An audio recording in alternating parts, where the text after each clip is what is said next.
Сьогодні зранку, як ви знаєте, Сенат 70 голосами за проти 29 затвердив законопроекти за національної безпеки. Тепер він надходить в Палаті представників. Я закликаю спікера Джонсона негайно поставити на голосування. Безсумнівно, якщо в Палаті представників поставити цей закон на голосування, він пройде, і спікер це знає.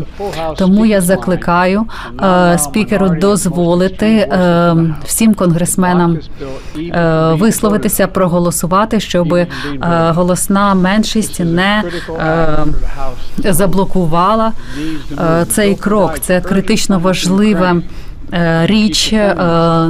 Вона надає необхідну критично важливу допомогу Україні для того, щоб опиратися жорстокому вторгненні Путіна. За минулі тижні ми бачимо нестачу артилерійських боєприпасів в Україні. Українські родини турбуються, що російські атаки порушать електропостачання або що ще гірше. Потрібно, щоб всі знали, Америці можна довіряти, на Америку можна покладатися. Ми захищаємо союзників, ми не схиляємося ні перед ким і, звичайно, не перед Путіним. Давайте тоді зробимо цей крок. Пам'ятайте, що США об'єднали більше 50 країн в коаліції на підтримку України. Ми об'єднали НАТО. Тепер ми не можемо відійти. І Путін відкрито каже, що він сподівається, що ми не підтримуємо цей союз. Як я сказав, ставки в цій війні багато більше, ніж Україна. Якщо ми не зупинимо Путіна в Україні, він не обмежиться Україною. Витрати для американців, для партнерів зростуть. Республіканці в Конгресі, які думають, що вони не понесуть відповідальності, якщо заблокують допомогу Україні, хочу сказати, історія дивиться на нас. І історія дивиться за цим. І провал в допомозі Україні ніколи не забудуть.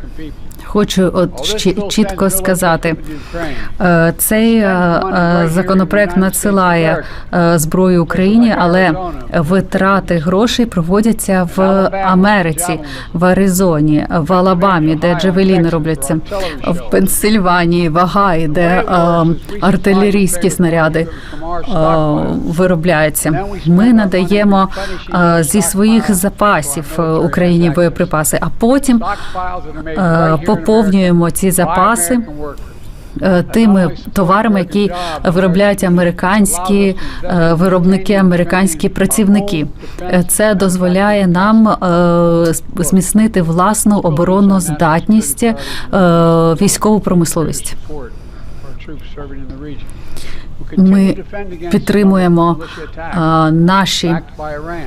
наших військових, які працюють на Близькому Сході і захищаються від таких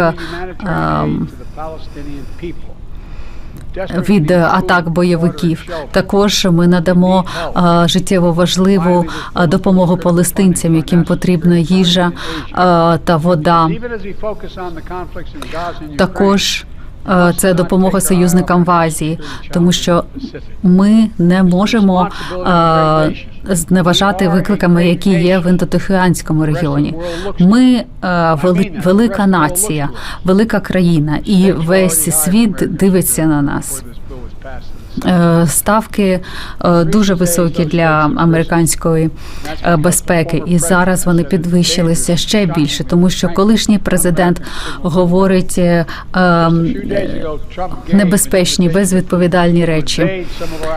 Ще кілька днів тому Трамп запросив Путіна вторгнутися до наших союзників. Він сказав, що він би закликав Путіна робити, що він хоче, якщо союзники не будуть виплачувати за оборону. Уявіть, весь світ це чує. Жоден президент з нашої історії ніколи не схилявся перед російським диктатором. І я хочу сказати дуже чітко, я цього не зроблю, це не по-американськи, це небезпечно. Якщо американці дають своє слово, це щось означає.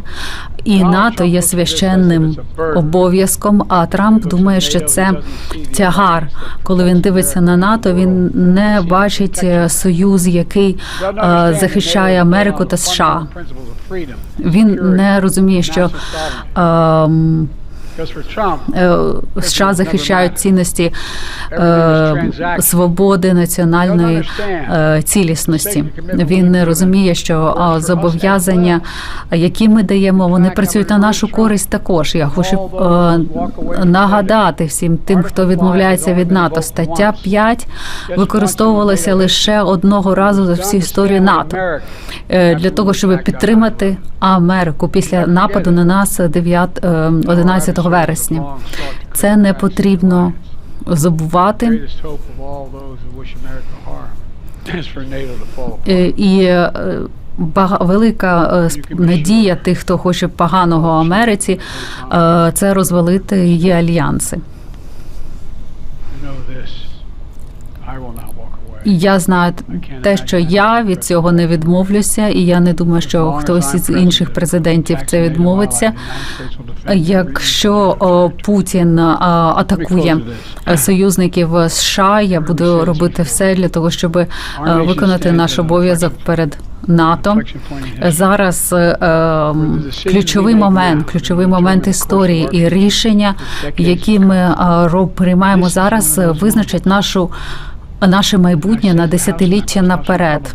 І я кажу республіканцям в Палаті представників, вам потрібно вирішити, ви будете на захисті свободи, чи ви будете з тиранією, ви за Україну чи за Путіна, чи за Америку, чи за Трампа. Республіканці і демократи в Сенаті об'єдналися, надіслали сигнал про єдність в світові. І я закликаю Палату представників негайно прийняти цей законопроект. І я чесно кажу, що історія за вами спостерігає. В такі моменти ми мусимо згадувати, хто ми є. Ми є Сполучені Штати Америки. Світ на нас дивиться. Немає нічого, що ми б не змогли зробити, якщо ми діємо разом, в цьому випадку разом. Це відбувається. І нехай Бог благословить Америку.